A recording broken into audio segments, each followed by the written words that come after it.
10 years ago, the motor industry predicted we'd all be driving electric cars in an attempt to cut the effects of global warming. Battery technology, however, put limits on electric cars, making them heavy, expensive and impractical, as the cars could only complete a relatively small range compared with their petrol counterparts. Electric cars have so far not made it past development stage. Environmental issues have refused to go away, and world governments and environmental groups see the car as public enemy, their argument being get rid of cars and lessen pollution. This, Toyota's Prius, is the world's first mass production hybrid vehicle. It's already on sale in Japan and it comes to the UK next year, and it could save us from the bus queue as it takes steps towards cleaner, greener motoring times. The term hybrid means that the car runs on both petrol and electric power. The Prius makes use of its electric motor at slower speeds, but take to the open road and it changes to a petrol engine, giving the car extra range and performance. When overtaking, the car makes use of both petrol and electric power to give that little extra power where necessary. Toyota claims figures of around 75 miles per gallon for the Prius. As a result, it only emits half the amount of carbon dioxide as your conventional petrol engine, this making it quite a health-conscious little motor.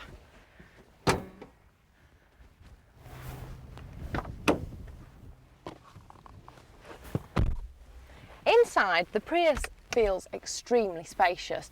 It's designed to accommodate 4 adults in comfort. And this car's equipped with everything you could ever need, all controlled by this clever colour screen. Air conditioning and compact display come as standard, and satellite navigation is one of the extras.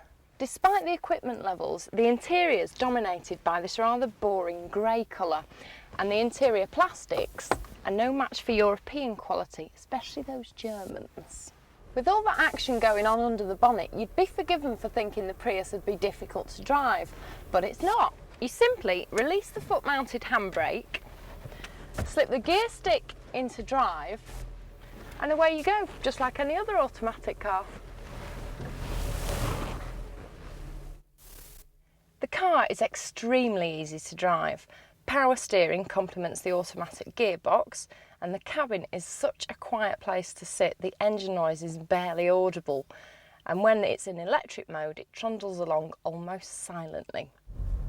The switch between electric and petrol is decided by the Prius's electronic brain, and as well as deciding which power source to use, it also keeps the batteries recharged, and that's done by a mix of engine, braking and coasting, which means you never have to stop to plug the thing in.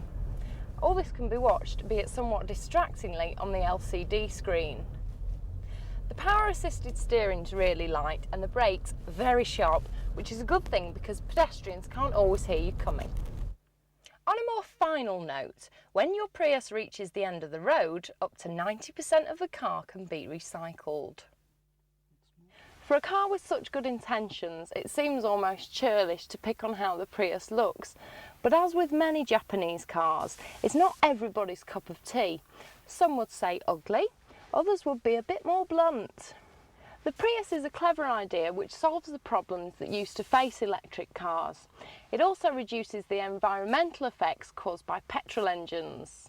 Other manufacturers are developing their own hybrid vehicles. Honda launched their Insight next year, so the Prius's reign will undoubtedly be a short one. Prius means to go before, and like it or not, in a world where environmental concerns are going to dominate our future car use, the Prius could prove to be an historic moment in car design.